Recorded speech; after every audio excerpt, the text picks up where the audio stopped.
You do that? Huh? It goes sooner. Does it? Sounds like all guys here. Well, Or you mean sometimes it goes majority women and majority guys. But it vacillates back and forth.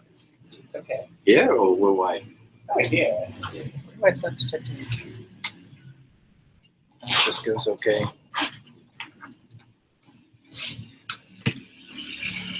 That's what we brought yesterday.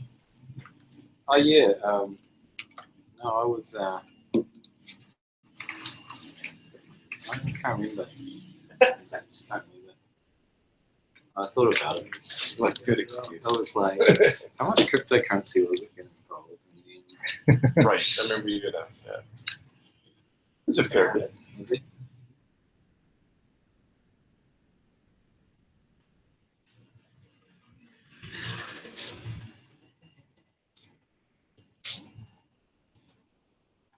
Oh yeah, that's right. I think.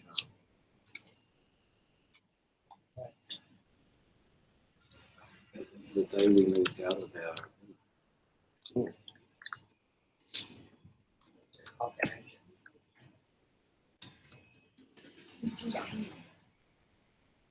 I have some good news. I introduced a guy in Canggu to using Bitcoin in his business, and he has a wedding arranger, wedding organizer. Yeah. And a client put down a $7,000 US deposit in Bitcoin. Whoa. Yeah. What? Transfer it into Bali. He's probably already made on the game. Yeah, so it just happened today, so he missed the run up from $615 or something. But it gained like some crazy amounts of money. Yeah, it was 690. Yeah, so Or sorry, 790. Oh man, I'll buy some today.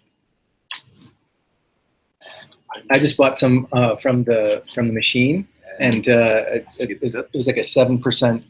Oh, like, spread. Yeah, because well, according to Airbits said I only received 93,000 when I put 100,000 in. Yeah, that's really high at the moment, hey. It's 3% above, and it doesn't catch the speed as well. I'm waiting. Yeah, I guess I gotta wait. Yeah, till it's, Waiting. How do I close once this it tab? hits 800, it's going to be a long way. How do I close this tab? You can go Can I like right click, close tab? Command W, and close the front.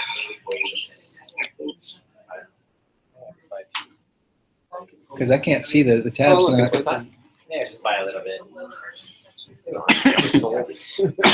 Have you seen the Dow? The Dow Industrial in the States? No. It's like approaching 20,000. Yeah. Is it still up? Yeah, It said like 19.8 or something. it's still riding on the Trump wave. Oh, the Trump train. Yeah. All right, let's see here. Wait till they release it. Yeah, it's always the first time. Time too short. Yeah, exactly.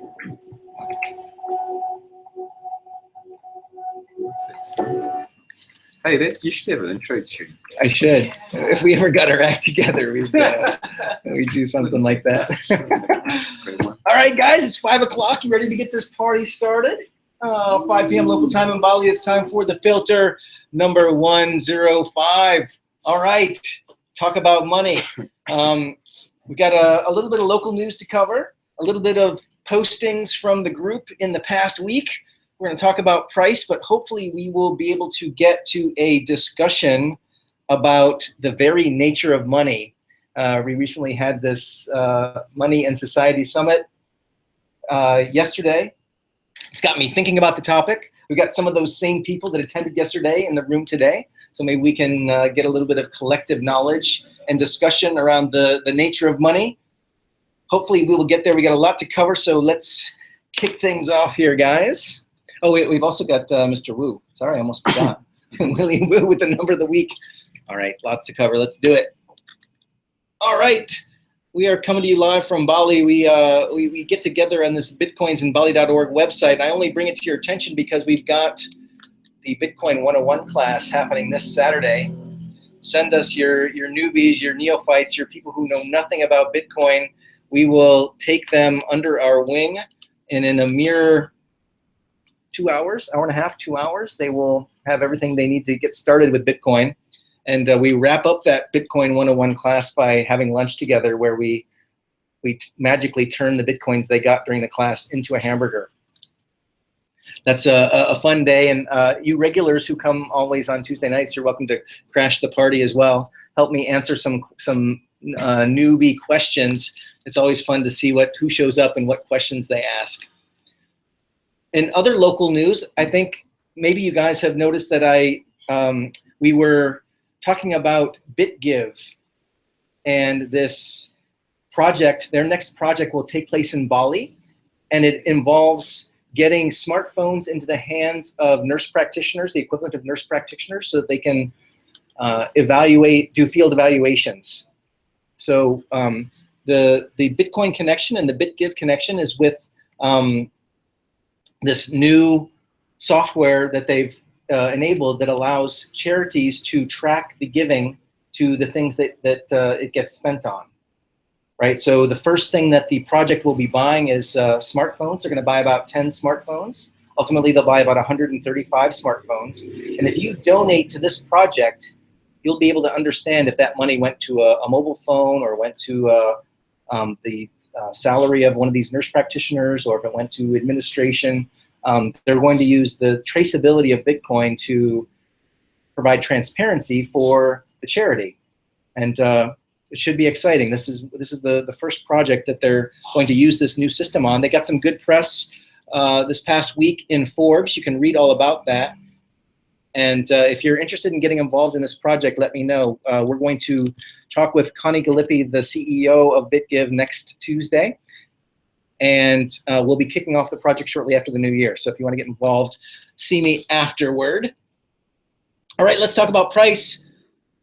Everybody's favorite price prognosticator, Vinny Lingham, says if we hit 800, we'll go straight through 900 and above. There's lots of bullishness in the Bitcoin world. Bitcoin bulls are all over the place. Check this out. Bitcoin predicted to rise 165% to over $2,000 US in 2017. Is that bombastic hyperbole or what? I don't know. I really don't know. But it seems that the stock market and Bitcoin and some other things, the only thing that's not really having a happy time with Trump is gold, ironically, given that his whole apartment is decked out in gold. I think gold is his favorite thing. Gold is down on the Trump news, but everything else is up, including the Dow Jones Industrial Average. Have you guys looked at that? We reached new highs for the Dow Industrial Average on this whole Trump news is way up as well. But let's talk about Bitcoin.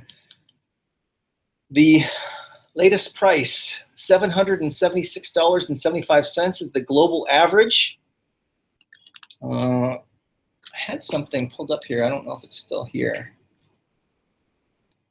It was hold on. Oh yeah, there's the ability to look at these things. Bear with me here. So here's the latest price. And one of the things that Bitcoin Average allows you to do is compare to other currencies. You can graph the Chinese currency along the same axis. And check this out. Did I do CNY? I need to zoom in a little bit more. Green and blue, yeah. Check out the divergence lately between the global price and the Chinese price. The Chinese price is in green, and the U.S. price is in blue. So there seems to be a lot of turmoil in China, and they're paying a premium in China. I wish we could see the Indian price. It's, recently, people have been reporting anecdotally that there's like a 20–30% premium on Bitcoins in India because of the latest demonetization circumstances that have been arisen there. But we can't plot the Indian currency on this. But it is interesting to see that normally the Chinese currency and the U.S. dollar are right in lockstep, and these last few weeks there's been a divergence. So it's interesting that there must be a shortage of Bitcoin in China. They're paying a premium for Bitcoin in China. It looks like it's evened out recently, but I hasten to add that we've also seen the Bitcoin scalability problems manifest during this time as well. And I don't know if that that also has something to do with this anomaly that we're seeing lately, but it's quite interesting. Any ideas on that, Will? Anybody? Hey, welcome. Come on in.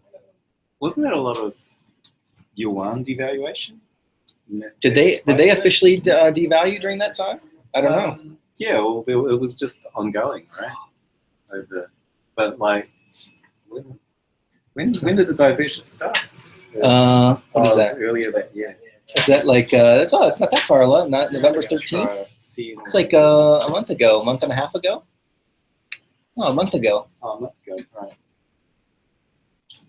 And that's also when we started seeing the crazy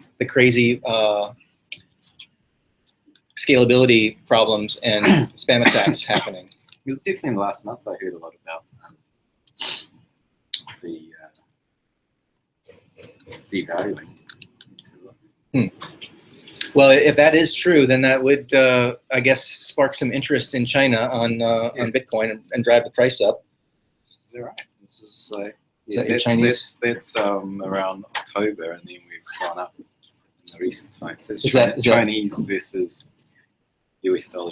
Okay. So it has been currency driven. So the Chinese are looking for safe haven in Bitcoin. Wasn't that election night? It was like Trump. Is this really super strong US? Is this dollar. November 8th? This is November 8th, maybe? Is that what you're thinking? Yeah. Because the US dollar went strong, and then the yuan like weakened against it. It says November 16th. Where's November 8th? Let's see. Like there's the 8th. So it doesn't quite correspond. See that? That's the 16th there, right in there. There's some forex. There was some sort of devaluation event in China that. Okay, fascinating. I'm not sure. It's just yeah. All right. It's forex.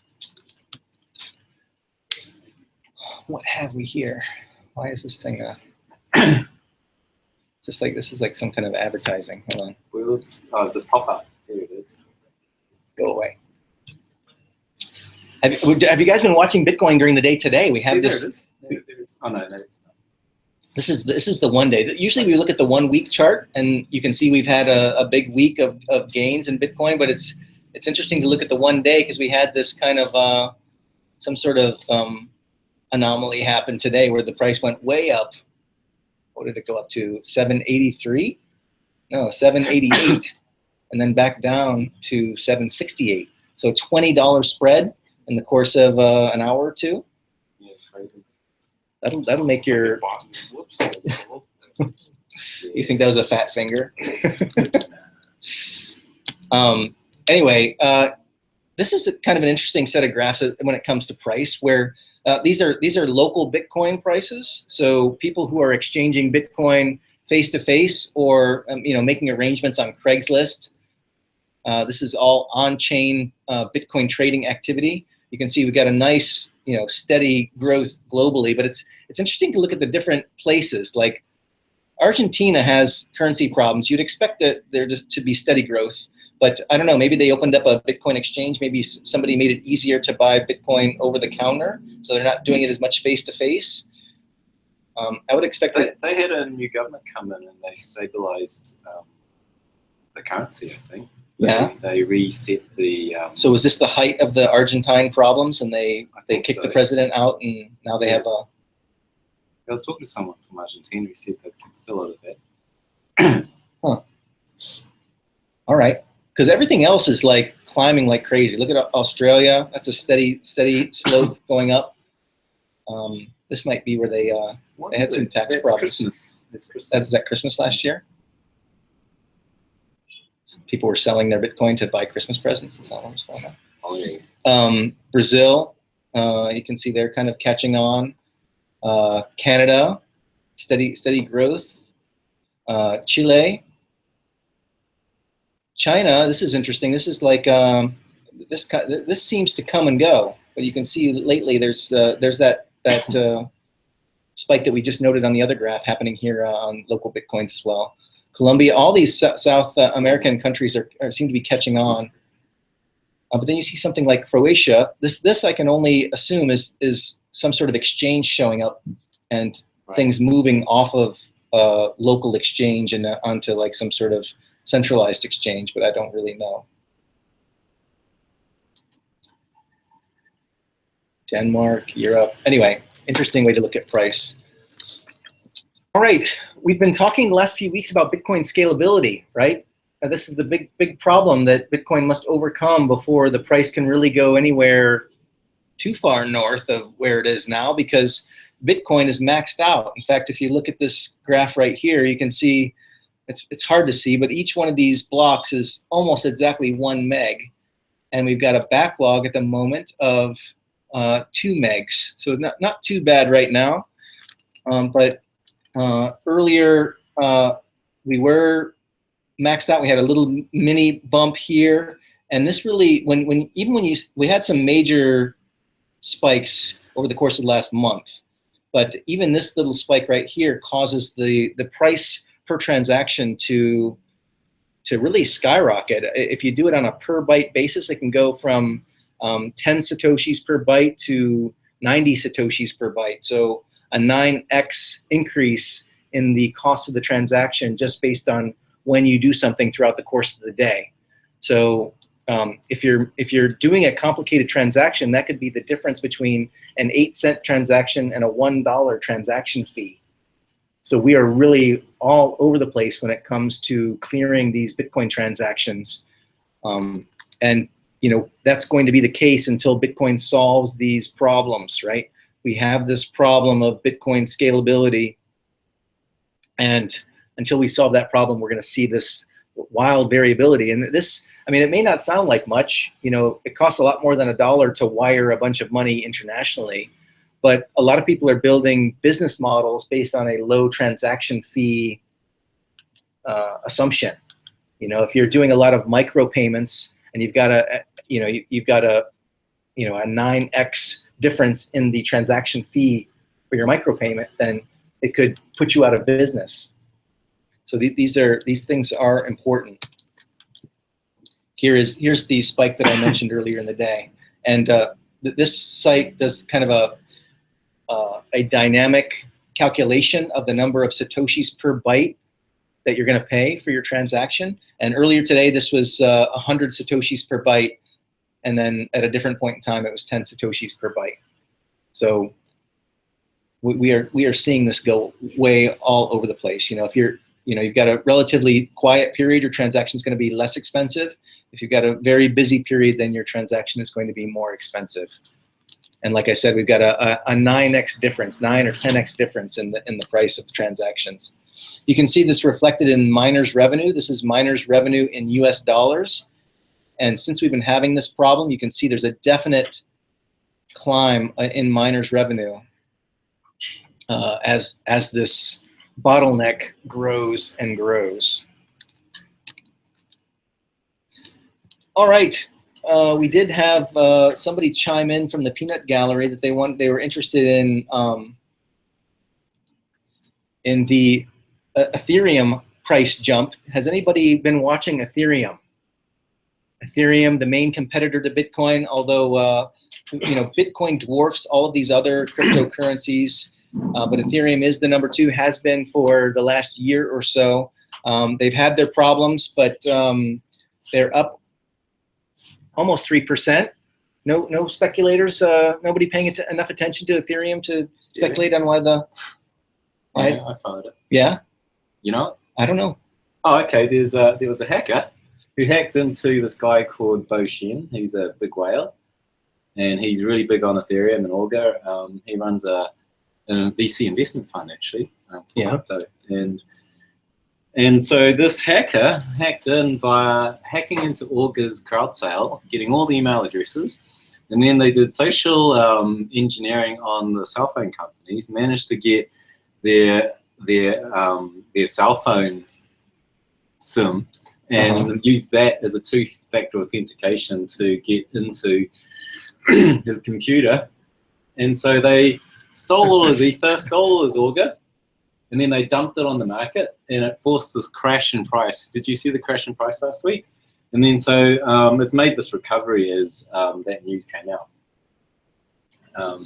Well, because didn't they recover it? Did they do another? Yeah. See that big slide of not from there, but just the last. Oh, the V, last little bit. That last V, and then that bounce back up was the ether and auger being dumped. Like if you This look is the at dump right here. yeah the last year pretty much. See how steep it goes? Yeah. And it climbs, Mm-hmm. and it's the same with auger. So yeah, it was just hackers. Yeah. Yeah, well, they actually there was a great blog post from the folks at Kraken, which is another exchange, and they say that you should not use SMS for your two-factor authentication. It's simply not a good idea.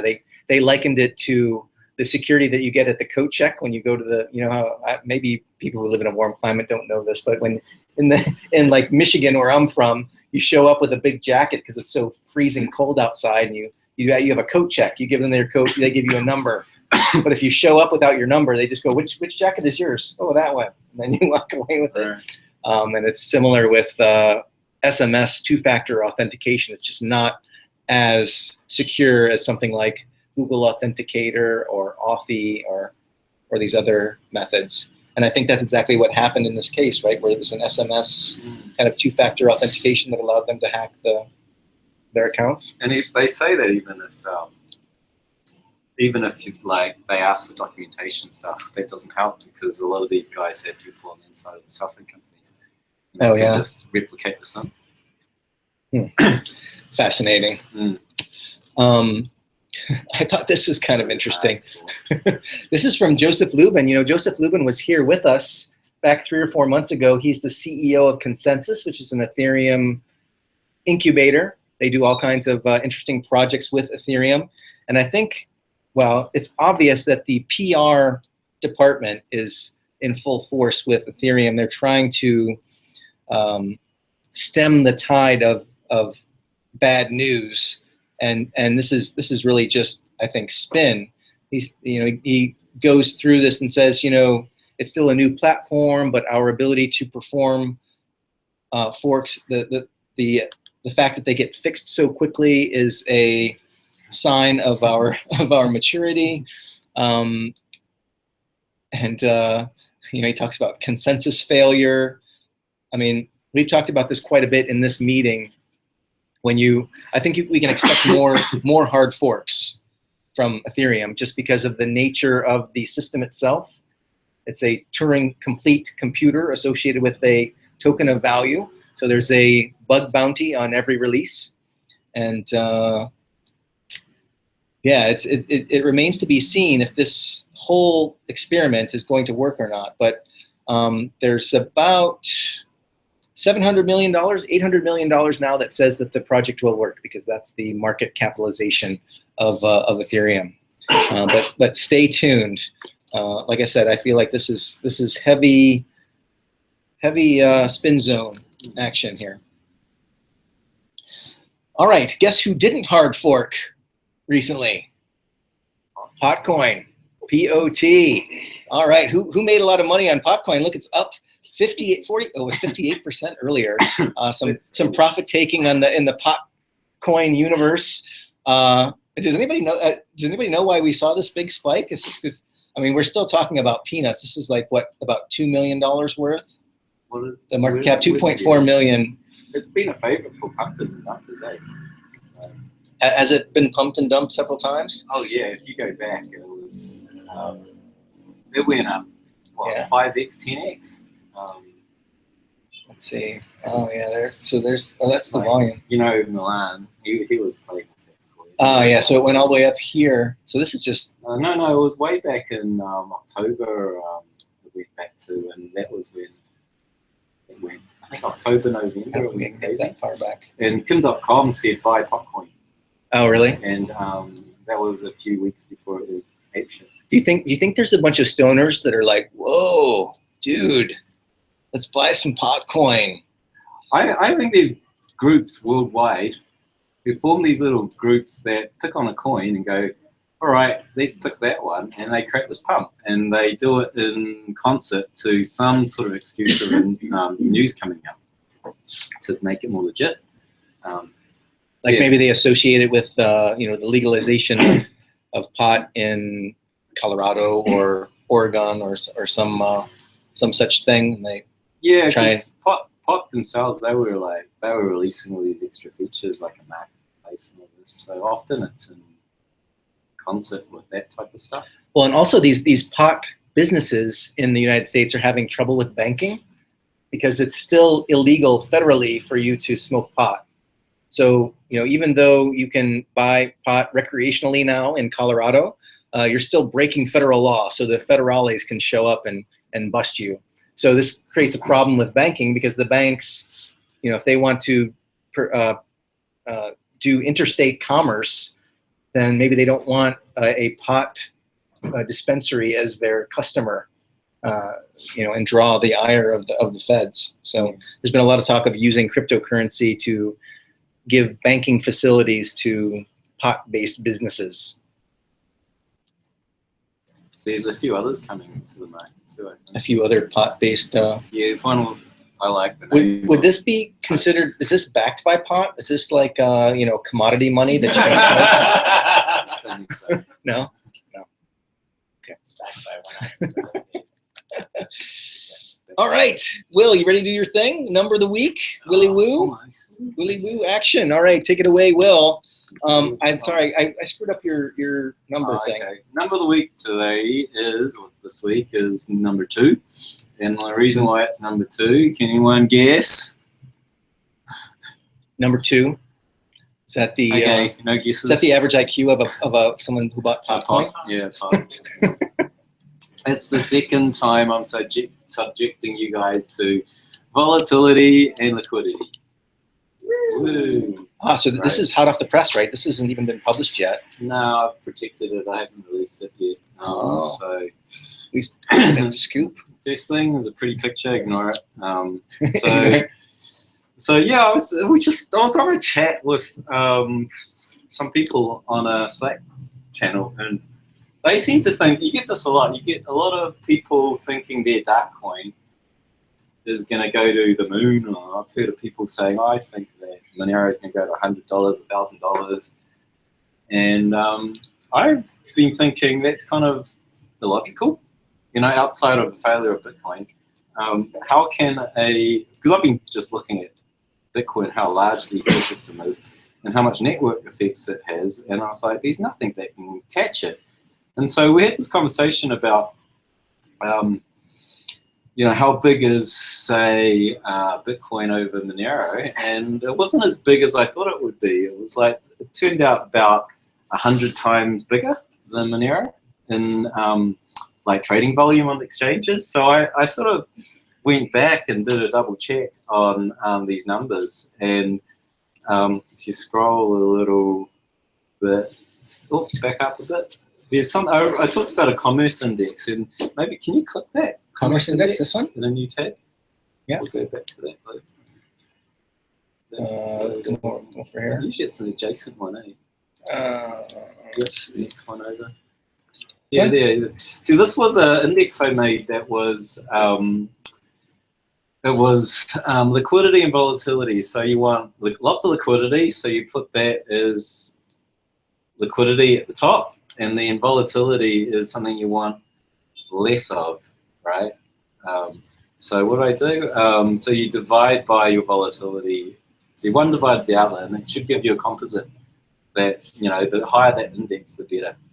And that's Bitcoin. And then if you scroll down. Wait, what's Bitcoin? That's Bitcoin. You can Bitcoin over time. See, so you got a nice good trend going on. Yeah, these are properties for a good coin for commerce. So you want the price to be stable, not to go up and down like crazy, and you want lots of liquidity at the exchanges. So when you cash in your $1 million, the price doesn't crash the market. That translates to fees. So each time you do a purchase of Bitcoin, it gets converted to fiat, and so that kind of forex exchange spread becomes the fee. So where's that graph? There's a graph below, wasn't there? Oh no, okay. There was another one I had a look at of payment coins, and it actually showed all of them trending up. So I took apart those two qualities of liquidity and volatility and looked at them individually, and I picked the leading contenders for payment coins at the moment and put them on a log graph, and you can see that Bitcoin's on blue, and then you get this plot of all the payment coins. The orangey one that's closest, peaking closest to Bitcoin is Monero. And so this is Monero right here. Yeah, so you can see they've kind of done this U shape, but like if you were just to take 2016, which is kind of the year that these dark coins have been really popular, they'd be making huge headway. And I was like, oh, look at that. Monero's only 1 year away, current rate, of matching Bitcoin's liquidity. Now that liquidity for Bitcoin is excluding Chinese zero fee exchanges, which a lot of people say should be discarded because you can fake that volume at zero cost. So if we're comparing apples to apples, that's what it looks like. And so even Shadow Cash, which is a tiny little network coin, network community coin, it's making great strides as well. And then up there's Dash, and that's the green one. So these are competitors to Bitcoin. And on these measures that you think are important, which are liquidity and volatility, these guys are I mean, it's a logarithmic graph, so I think it's a little bit misleading, but they're on a path to rival Bitcoin in terms of that ratio. Yeah, I saw that tweet, Gary, and it's I think that if you're going to compare exponential growth coins, you've got to put it on a log graph, because when you see a straight line, it shows you the gradient of that line shows you the percentage. So if you get a 10% growth, another thing on 20% growth, you can actually see the two straight lines cross. Like there, you can see Monero in another year will cross Bitcoin. So time-wise, it tells you a very, very accurate picture. Magnitude-wise, obviously that's skewed, so you can make that time prediction. But like when you see Monero close to being Bitcoin, that's a 10x difference. Right. So, but it's the only way to plot the stuff if you want to draw predictions. If you want to do timings. Yeah. And you see the dotted thing, that's Zcash. It just entered right at that top level. So it shows you liquidity, something you can actually get quite quickly. Yeah. So what's the 2? The what? What's the 2? The 2? Yeah, the number of the week. 2. Oh, the second time I'm subjecting you guys to volatility, which is okay. This is the next bit. Volatility. Yeah, we talk about volatility a lot. Yeah. No one wants to date someone who's volatile, including Bitcoin. So let's go up a bit. And so, you know, so I go through each one of them, and we've done volatility before on Bitcoin, and you know, and in just over 2 years, mid-2019, we should be entering into the realms of fiat currency, which I kind of think when you get to that stability, a whole lot of people who are sitting on the sidelines will start to enter because they start to feel safe about that. And so I think that's kind of the level you need before general commerce can happen on Bitcoin. You know, we pay with fiat currencies. If you're an expat living in Bali, you're used to transferring your money from another currency into Bali, and you're subject to that volatility. And when you get to the fiat levels, I think it's something people are comfortable with, and that'll be a positive feedback loop. And so, yeah, you can see the fiat levels down on the blue line. I think you guys have seen this before. So let's just scroll up a bit, and yeah. Oh, I kind of missed something. Is that all these coins are payment coins? So actually, they're fighting it out for general money. You know, like a general token for buying goods and services, and it's quite different from something like Ethereum or MadeSafe, who are application coins, and they're fighting out for an industry. So if you were to look at the stakes of being the general payment coin, we're talking something that's in the trillions. Like the market cap of the coin that wins, if it actually makes headway into world trade. Millions of dollars. Trillions, right? Whereas if you look at a app coin, you're in the tens of billions. So the ceiling on these things could be huge. And I just heard today, dark markets, $21 trillion per year. $21 trillion per year? Yeah, I don't believe it. So that's too big. That concurs with someone saying that the dark market's around 20% of world GDP. That's amazing. Yeah. What's the GDP of the United States for a year? It's only like 14 or 15 trillion. I thought it was 35 trillion. I'm not sure. I think the world GDP is around 70 trillion, 70 or 100 trillion. GDP of USA.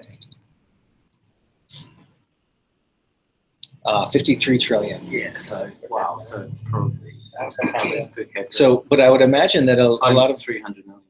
Yeah. So I'll do that. But you get GDP of the world. GDP of the world is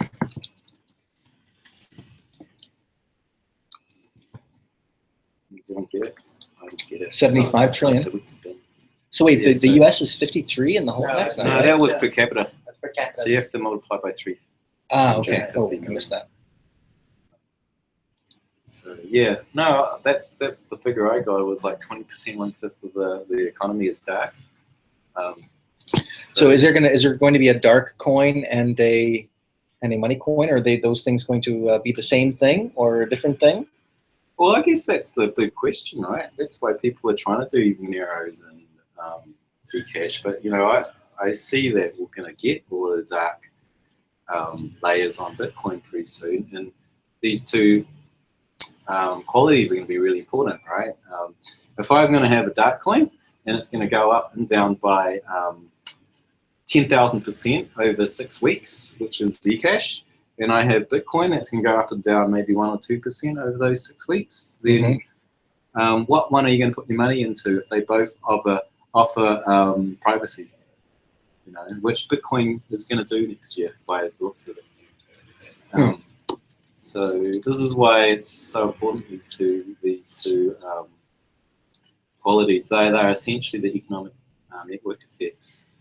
And the bigger they get, the stronger these qualities become. So yeah, just go back to that if we can find it. The what? This one? Yeah. So this is Monero. It's going in the wrong direction. And the reason why it's going in the wrong direction is it had a huge pump in 2016. And whenever you get massive price breakouts, that's when all the traders jump in and they all start trading, and you get this liquidity growth. And that's what we saw. We saw that liquidity growth for Monero being really good, but it's like a tug of war. I was saying, often what you get is liquidity with the volatility increases because the speculators drive it. Yeah, so it's, you know, you're starting to see how hard it is to get a low volatility. And then I just keep going. What's the next one? Dash was interesting. Also trending down. Down at the same rate as Bitcoin, 18 months lagging it. And I had this theory that Dash trends downward because it has 65% of its money in masternode staking. And what that means is those guys that own masternodes get 45% of the block reward every time it comes out. And so... That's at the expense of security, though, right? Well, you'd have to argue that with... yes, we would say, as Bitcoiners, say that it's at the expense of halving the mining payout, right? And they would say, well, it's also adding another layer, sort of a proof of stake layer of security, because you got to stake your 1,000 Dash. So and therefore you care, to vote and all that stuff. Yeah, I don't know. I know Bitcoin Uncensored kind of laugh at it. It's like they calculate $19,000 to compromise the network. Yeah, to get the 51%. But yeah, the interesting thing, it is trending down. And when you start to distribute coins, not only to miners, but to masternode people, so that's double the number potentially, and then probably more because masternode's more distributed than mining equipment. And then you distribute another 10 using the budgeting system, which definitely gets spent because the people who are trying to get sponsored turn it to cash so they can live, like Amanda B. Johnson. What you get is all these people having like liquidation events. Flows of Dash, and they go to the exchanges and they buy and sell. And that's exactly what you want. You want a really big distribution, like huge numbers of people buying and selling, so that it smooths out the price shifts. And it looks like it's working really well. But again, it's not dropping as quickly as Bitcoin, 18 months behind, but it's still pretty impressive. So would you say, I mean, what we're talking about are Bitcoin and Bitcoin competitors. These are coins that want to fulfill the money use case, the money problem. Are you saying that it's a good idea to hedge your bets and put a little bit of your backing into these other coins just in case Bitcoin fails? Or I made the point that Monero is probably worth hedging. Like, the interesting thing about Monero, we're going to cover Zcash, Shadow Cash, Dash, and there's Monero. The funny thing is, Monero is the only one that's not a fork of Bitcoin. So if there's a bug in something in the Bitcoin code base, that brings it down. All of them are dead except Monero. So I think but also, Dash has a governance model, and none of the other ones have a good. Yeah, if it fails on the governance, then maybe Dash will survive. So you may want to. I kind of think, this is what the study's about. Is really is Bitcoin's lead unassailable? Are you trying, is it Facebook versus MySpace in the early days? Or is it like now trying to create a brand new social network and compete with Facebook? At that point, the lead is unassailable, right? And I think the ratio of Facebook users to MySpace is not much more than 10x. Yeah. What about Google Plus? That was, I think that's a better example because they came after Facebook and they were smaller than MySpaces, so and they never made it, right? And if you look at the ratio here, it is something pretty huge. It's can you read that? Let's look at Dash, which is the best out of all of them.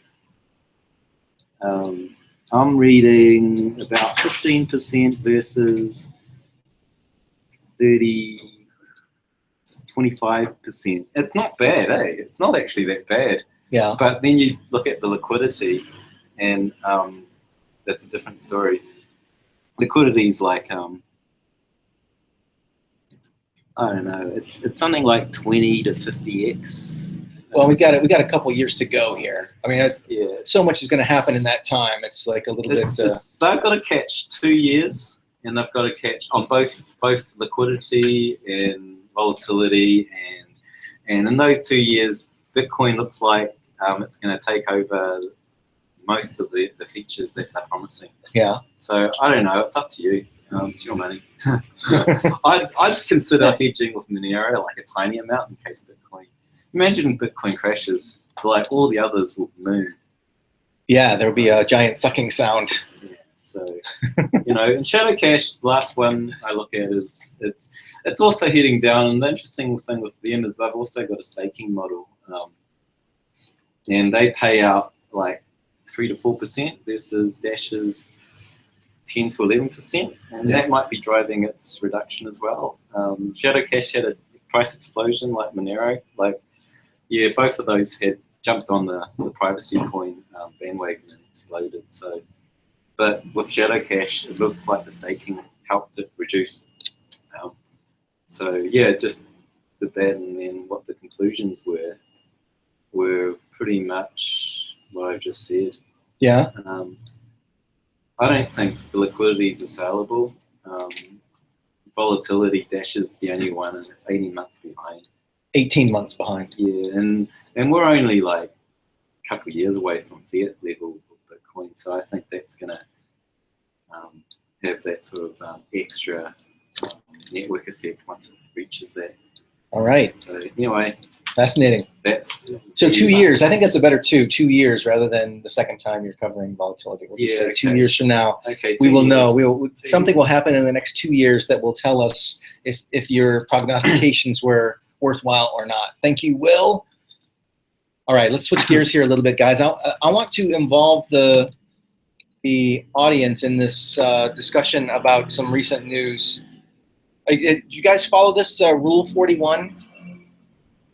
You guys familiar with Rule 41? Hacking rules change for the FBI, so that it basically changes the way that the FBI can get information from devices. Basically, they can hack into your devices with a warrant. So if they get if they suspect you of something, they don't necessarily have to take physical control of your device. They can hack your phone, hack your computer, and this is law in the United States. Here's a tweet from Edward Snowden. Without a debate or any new law passed, the rights of every American, basic privacy of people around the world have been narrowed thanks to Rule 41. So nobody here has heard of this Rule 41. Not aware of that. Okay, I mean, it affects Americans, but it's a part of a broader trend. How about this one, the Snoopers Charter? Have you guys heard about the Snoopers Charter? You guys haven't heard about this? Anybody from the UK in the room? Okay, and you hadn't heard about this Snoopers Charter? Okay, well, according to the Telegraph, what kind of a paper is the Telegraph, by the way? Is that like it's like a paper of record, or like is it New York Times level, or is it more like the Mirror, or the? Is it a rag, or is it like, do they take themselves seriously? It's a serious. It is a more serious paper. It is. It's not the most serious, but it's. So I'm just curious. You know, this is the news, right? This is not opinion. Look at this headline: "The Snoopers Charter hysteria is absurd." Is that a news headline? I mean, I'm just. Yeah. I mean, but it says news here. Is this news, or I mean, are you guys following this debate that we're having in the United States about fake news? Yeah, about, you know, we need, like, we're not smart enough to make up our own mind about what's the news, and so we need like some sort of bureau of fake news to decide for us what news is fake or what's good. Yeah. How about the people in this room? Do you guys need someone to tell you if news is fake or not? Someone I can trust. Yes. Somebody. If only we get the right people in there telling us which news is fake, then that's all we need to do, right? I just thought this was curious, a curious news headline talking about the absurd hysteria over the Snoopers Charter. Here, there's another take on it here. According to Boing Boing, which is actually, you know, they cover a lot of crazy stuff, but they actually do have a lot of intellectual opinions on things. They cover a lot of technology and society type of topics. Cory Doctorow is a very smart person. But it's interesting with the Snoopers Charter, although seems to be hysteria around it, the British politicians exempt themselves from the warrantless spying aspects of this Snoopers Charter. I thought they'd been spied on for many, many years. It was normal procedure. That's just the United States that spy on them. I don't know if you, you spy on your own politicians. Yeah, I don't know. I mean, I don't know what the norm is. I mean, I know London has cameras everywhere.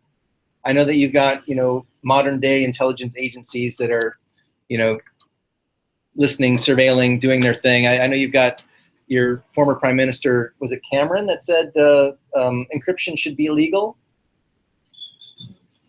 Anyway, this is similar to Rule 41, though, where they can essentially hack your devices, spy on citizens, and the politicians have decided that they will be exempt, and the only people that can supersede the exemption is the prime minister himself. That's it. The only amendments that MPs had been. Anyway, is this cool? Like, is this okay? Just is this? Anybody have any opinions on this? It's amazing that they can make it law. I mean, they are going to record everything everybody does. Every web page everyone in the UK visits will be recorded and made available to, as I understand it, most government agencies. Right. Yeah. So it's well, and part of what they do, what part of the law is the onus is on the internet service provider. They've got to collect all kinds of information about their users. Actually, it'd be interesting if you get something as a VPN provider, if you get like a letter in the mail and say you've got to store a year's worth of data for the people that are using your service. I mean, can you say no to that? I don't know. What would happen? Yeah. In the UK. Yeah, it's it'd be I would think it would be just a hypothetical. If I owned a business and the government showed up and said, hey, you've got to, all of your customers, you've got to start collecting information about them. What they do, where they surf. If you've got an app that collects data about their location, you've got to collect. This is what this law does. It tells everyone, every internet service provider and phone company, they have to store a year's worth of everything they do. Yeah. You see, customers. But I thought they'd already been doing snooping on us for years anyway. I mean, But it wasn't the law.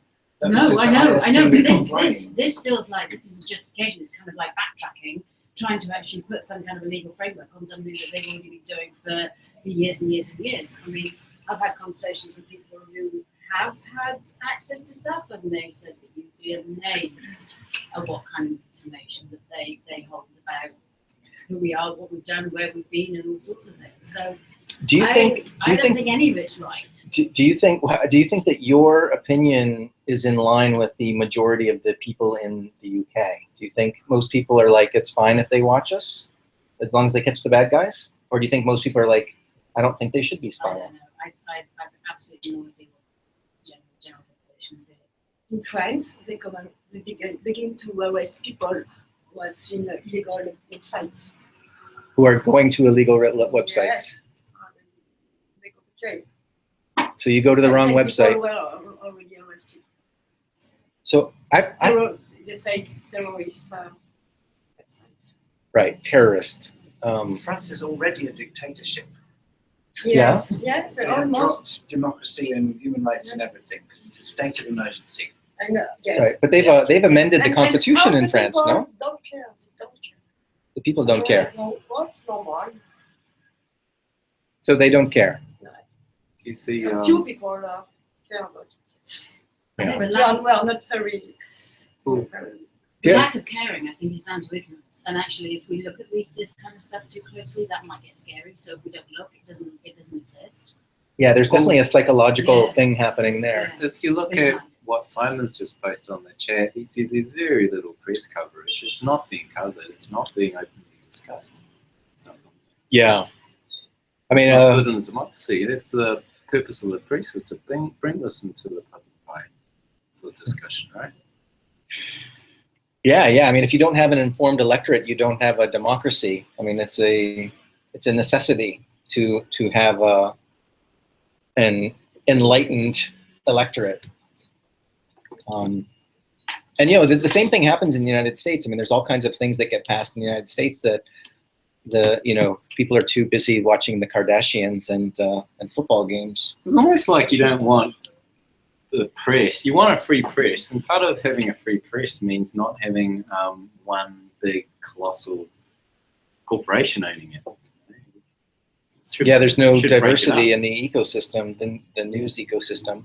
Well, and this is why I think because we've had these, recently the Brexit and recently with Trump, and it's only after all that you've got all this talk of fake news, right? Let's stop the fake news, or we make a list of websites that is fake news, and then how long before they arrest you if you go to Zero Hedge or Drudge Report or The what's fake, and when you look at the way that some things are reported in the mainstream press, the so-called true news. Well, wasn't It's it a matter called? of opinion, isn't Wasn't it called something in 1984, like the Truth Department or Double something? Ministry of Ministry of Truth. Yeah. memory hole. I mean, I think this stuff is frightening, and I also find that it seems like nobody really cares. Like they just don't really, like it's no big deal. Propaganda. You know, I wonder, George Washington, you know, we had our own terrorists back in the day. George Washington, Thomas Jefferson, John Adams, our founding fathers. Like, would we, if they were to arise in modern day, would we never know who they are? Owned or taken away in the night? Like, you know, if you can track who they are, you know, where they are, who they associate with, what they look at on social media, do they just get taken care of before they ever have any chance to question the status quo? The kind of revolution that they made is probably impossible now. Yeah. By design. Is any kind of dissent possible? I mean, let's say that Donald Trump becomes some sort of dictator and he has information about 350 million Americans, and there's some sort of dissent that arises. You know, we've already got the ability to kill American citizens with drones. We've done that already. On the flip side of what you're saying, though, if dissent is the takedown of a pre-existing system in favor of potentially rebuilding another system, Trump himself could be that dissent, right? Like, he is a radical departure from a previous path and has the opportunity to destroy the pre-existing system and how it stood. So it might not be destroyed with the ethics that we all are imagining of a revolution, right? Or a revolutionary, but to say that you are unable to get yourself or get that sort of power, I think Trump is a great example of that still being a possibility. People still can obtain the keys to the kingdom who could radically break the kingdom. And what kind of power do they have when they get there? And what kind of power do they have when they get there? Right. So, and this is something that Hitler did too, not to like take it back to Hitler. There's some like, there's some law, I think it's called Godwin's law, like everything comes down to somebody accusing somebody else of being Hitler. Oh yeah, in the conversation. Unless you're a Filipino president who praises it. All right, I'll just leave that there. I'm just here to plant seeds, just, you know, get the... I think that ultimately, I think that there are enough people who do care about this, that it's like when you look at what's happening with things like ZeroNet, it's like having stuff that's, you know, you can actually communicate with each other, you can email, you can you know, create websites, visit websites that are untraceable. You can't be traced and tracked on that infrastructure. And things like, you know, blockchain, etc., these technologies which are emerging, it's like, I think we're developing enough of a momentum for those people to care to actually be able to step in and start to build something which supersedes all this nonsense. Mm-hmm. So I'm actually quite hopeful. I mean, because it can be quite overwhelming in thinking about how, you know, all this stuff is happening and we've got no control, we've got no power, we can't change it, you know, you get all this head in the sand stuff of like, you know, if I don't look, it doesn't exist. But actually, I think there's a lot of really, really good things that are happening as a result of these things challenging our belief systems. Like, actually, is this okay? And the majority of the people, I think, once they actually do know about it, they're going to say, no, it's not okay. What's the alternative? How can we create something that satisfies our needs? Mm-hmm. I hope you're right. I think we're going to see it. Whatever happens, I think we in this room are going to see what's going to happen in our lifetime. It's going to be some sort of shift, and it will happen for us to see. And I have to believe that it's going to turn out well, because otherwise it's like, what else are we going to do? Well, that's a better form of sticking your head in the sand, remaining optimistic. I think Peter's right. You know, you see on the chat room, he's saying stop your fake news, Jerry. Like, what are you going to do with your Bitcoin when you become the new elite? If Peter was the fake news arbiter, then that'd be okay with me. I think, you know, if he was the guy, I'd be okay with that. Actually, you're going to be the new elite before your Bitcoins? Yeah, so all you people that get enough Bitcoin before the crash, you're going to be the meek shall inherit the earth, right? All right, there's one other topic that I want to get to. We're going to go a little over time here today, guys, so I apologize. That's the official name of the snoopers law there, Draft Communications Data Bill, if you want to look it up. But what I really want to get into, sorry we're going to miss a bunch of stuff here, is a short discussion about the nature of money. we talked at the beginning about all of these cryptocurrencies that are vying for the role of money. But actually, one of the things I learned yesterday, we had the Money in Society Summit yesterday, is that people have been thinking about money way before the whole crypto crowd arrived, right? And although there's a lot of hyperbole around crypto coins, a lot of people have quote unquote gotten rich, or Bitcoin billionaire or whatever. There's an aspect to this money that draws in people because there has been a lot of money involved. But there has been efforts underway that predate cryptocurrency to solve the problems that money introduces to society. The people have been working on this already for 20, 25 years, and some of the smartest people that have been working on that are with us. So I wanted to make sure we covered this topic to talk about money. And we take something for granted when we talk about cryptocurrency, that commodity money is what money should be, right? And does everybody know what I mean when I talk about commodity money? Commodity money like Bitcoin or Zero Cash or Ethereum, it's an attempt to make a commodity, a thing that actually exists, that serves as money. In the past, it's been gold. For the last 100 years, we've been using pieces of paper that represents a commodity. But in the end, it's something that has what they refer to as intrinsic value. A thing that's not just out there, not controlled by any particular organization. Right. It's a commodity that has its own value, and that you're using as something to chop up into a million pieces and use to count the rest of the real world. Throughout the last 5,000 years, it's been gold.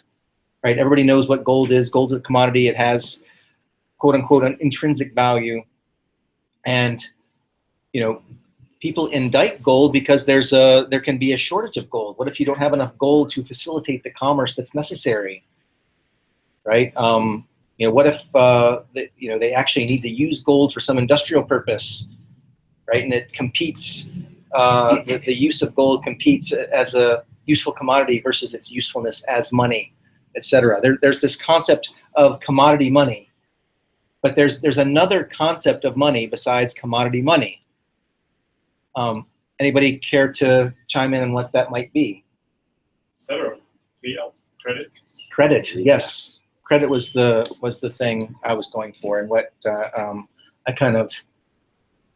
I think came to some revelations about in terms of money. Now, we live in a fiat world, which is, in a way, it's credit money, right? Because people create loans, right? And that loan is actually the act of creating money. And it's supposedly a step up money idea, because you can make a loan, and therefore make money that can go into circulation and facilitate commerce. And it's not bound by a commodity. It can be created and destroyed when the loan is paid off. That money is taken out of circulation, and the supply and demand for projects and economic activity can be extended based on credit, right? It's credit money.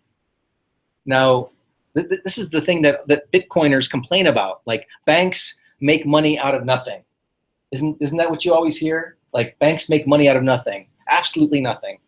But that's true in a certain way. But they can't just make money and go buy a Lamborghini. They have to make money based on someone else's obligation to pay. Right? They have to find somebody to sign their name on the dotted line. They have to attach that obligation to somebody's identity. And there's interesting thing here is the unit of account, the base currency for the loans. If that's gold, I don't see a problem, or Bitcoin. But if it's government fiat that they can create at will with a printing press or with a central bank account, then that's a problem, because it gives a lot of power to that government to inflate the money supply for their own. Right. It gives a certain class of people more power to that gives them the power to create money, and thus gives them the power to make things happen in the world, right? And then they subsidize the banks with what's called deposits, insurance schemes, and such things, which makes the banks evil as well. They don't have to be evil. Right. Well, do you think that is there some which you could think that fractional reserve lending is okay? Sure. If it were regulated enough? With commodity money and no government subsidies? Subsidies? Yeah. And, Without government subsidies. And I'd say the profits of the bank go back into the community, which would be an honest government, right? Because like if you're a bank and you're doing a fractional reserve lending, you're making obscene profits off that interest. Right. If the reserve ratios are such, and there's an implicit backing from the government, and there's too big to fail, and you know, we get free profits. But if you have to take all the risk yourself as a bank, then right. So right now in Italy, you've got the oldest bank in the world, Monte dei Paschi, who's got like a $350 billion shortfall in their capital reserves. Right. So even as lenient as the rules have become, they have made enough loans so that even the small ratios that they need to maintain have given them a $350 billion shortfall. Are you guys aware of this Monte dei Paschi situation? Biggest bank, oldest bank in Italy, and you know. But the question arises: do they have the implicit backing of the European Union? Right. In which case they can loan with abandon. They can make all kinds of risky loans and collect the interest for as long as they want. And if anything goes south, then they can just say, "Oh, come bail us out."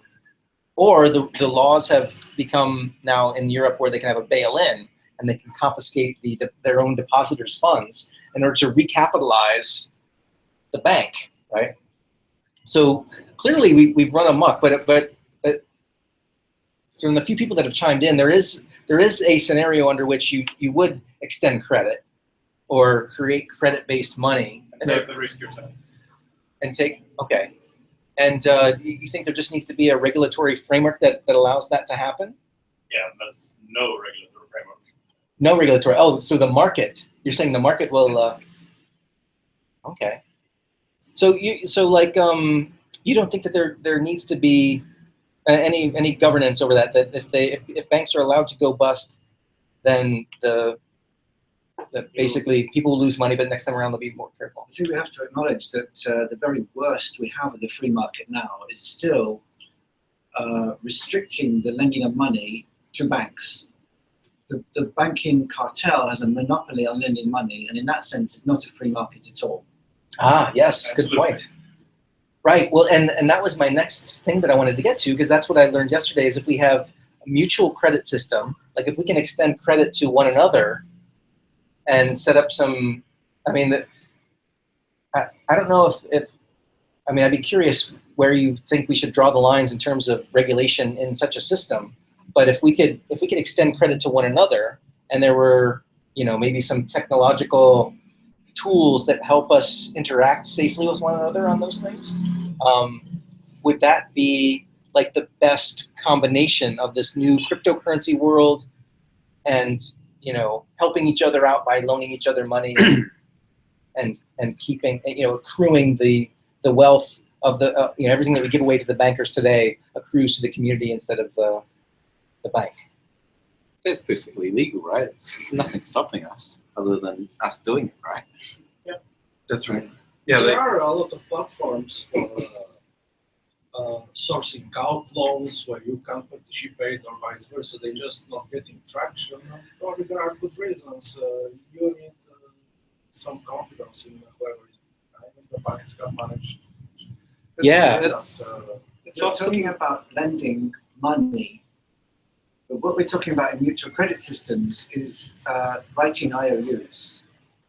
And those IOUs are not going to be valuable outside of the circle. So that's why they're restricted and contained in principle. So there's nothing to stop me to writing an IOU to anyone in this room, and for the IOU to be passed around anyone in this room because we all trust each other. The IOU isn't going to go very far outside of this room. Okay. So Is it Nobody knows me. right? Does it have a geographic constraint then? Does that happen in a geographic The context? constraints are going to be entirely social, and they'll be based around either my social network, or if the whole group wants to guarantee my IOU, then the IOU could go as far as other groups who know this group. Right. That's one way it could happen. Okay. Yeah, because I like that idea of, some sort of socially cohesive entity. It could be geography, or it could be, all the Debian developers or something, right? But the idea that you have some sort of mechanism where you can keep the wealth and keep in the family, so to speak, and go into debt with one another, as opposed to nameless banks that you don't know and that don't have your interest or the interest of the community at heart. Isn't that how the credit unions work? I don't know.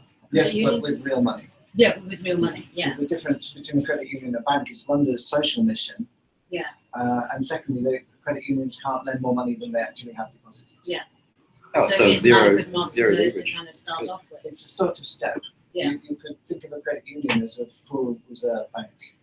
Right. So it's more sound. Because the credit union is actually owned by the people who've got money in there. They are the shareholders of that credit union. Yeah. So, that's kind of what I can see in my head as being It's a a reasonable more model. social model of using and lending money between arguably more trusted people, but it doesn't address the issue of the issuance of money. I do this thing where, a lot of the problems with credit systems is that there's, if it's big amounts, there's not liquidity. And so I've got a mortgage, and I use the bank's overdraft facility, right? And I use that to provide liquidity. And then I've got friends who have sold houses or whatever, and they've got a wad of cash that they're sticking in a cash deposit. So what I did was I set up a legal contract, and so we're borrowing off each other. I'm borrowing his money. Instead of pulling on the bank and paying the bank interest, I'm paying my friend interest. And if ever he needs the money, we've got an agreement. In 24 hours, I'll get it to him. I'll just take it from the bank, use their liquidity, and give it to him, and then I'll find someone else. That way, you're just basically using the bank to provide liquidity. They make no profit, and the interest goes back to your own community. They're just great. You just use the bank. They make no money, and they're providing a lot of boost to your own credit system. But this takes quite a labor-intensive and close bond with you and your friend. Like, I probably don't know anybody in this room well enough to enter into such an agreement with. I don't know. There's a legal structure. We've got a full legal contract, right? And Yeah. my thing was I'm not going to touch that credit such that it goes beyond the realms of being able to provide the total payback of this loan within 24 hours. And that's a legally binding contract, right? So you could do that. You could do that I'm in a smart assuming you contract. can. Yeah. What's that? You could put that in a smart You should contract. be able to codify that. Pull up payment gateways. Well, that's what I'm curious about. I mean, is there a role for technology in these things that will make it easier for people to do? Because I like to loan money to my cousin, but I don't want to have a hard time when I see her at Thanksgiving dinner. You kind of could do just an oracle, eh?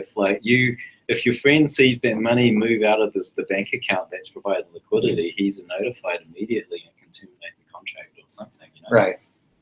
Well, that's easier to do with cryptocurrency, where there's a public ledger and there's you can automate some sort of notification mechanism. But these things don't exist yet. No, right? There's probably opportunity for someone to build this. Yes, I think we need to build this kind of thing. Let's not look purely at the technical solution side of it.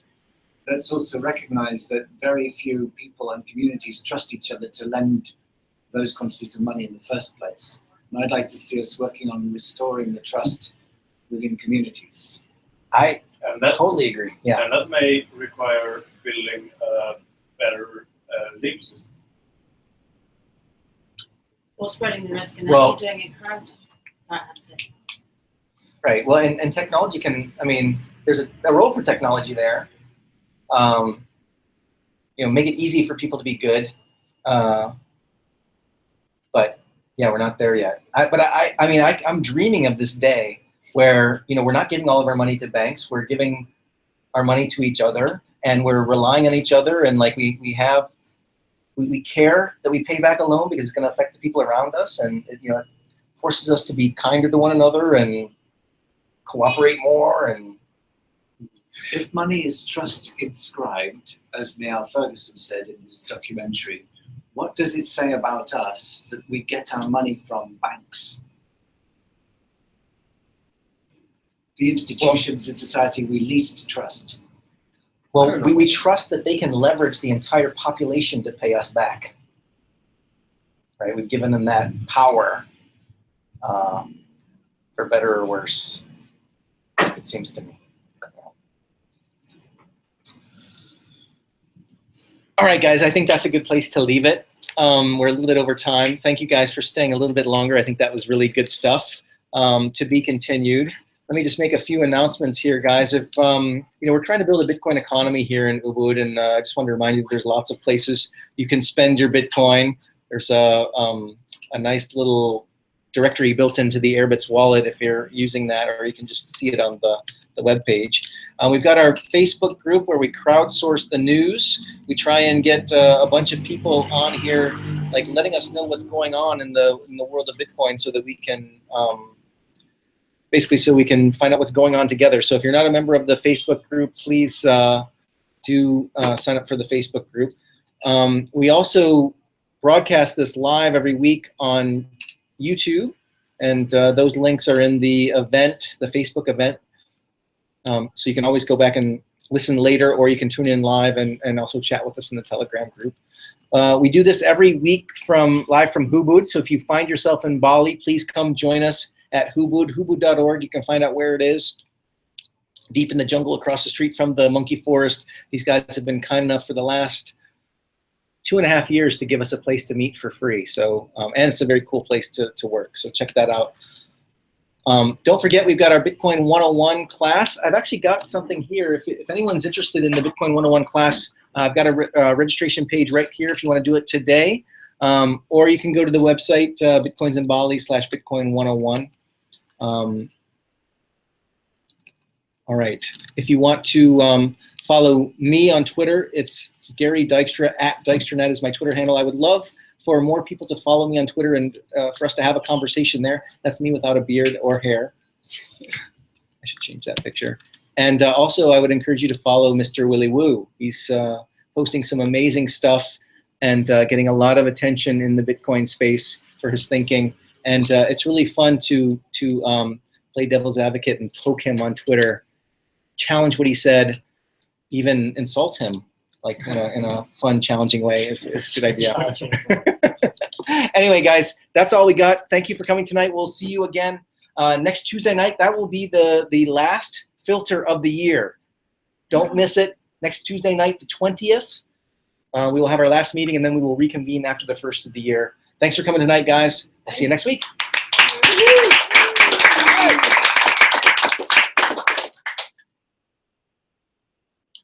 So what if we And I would think that we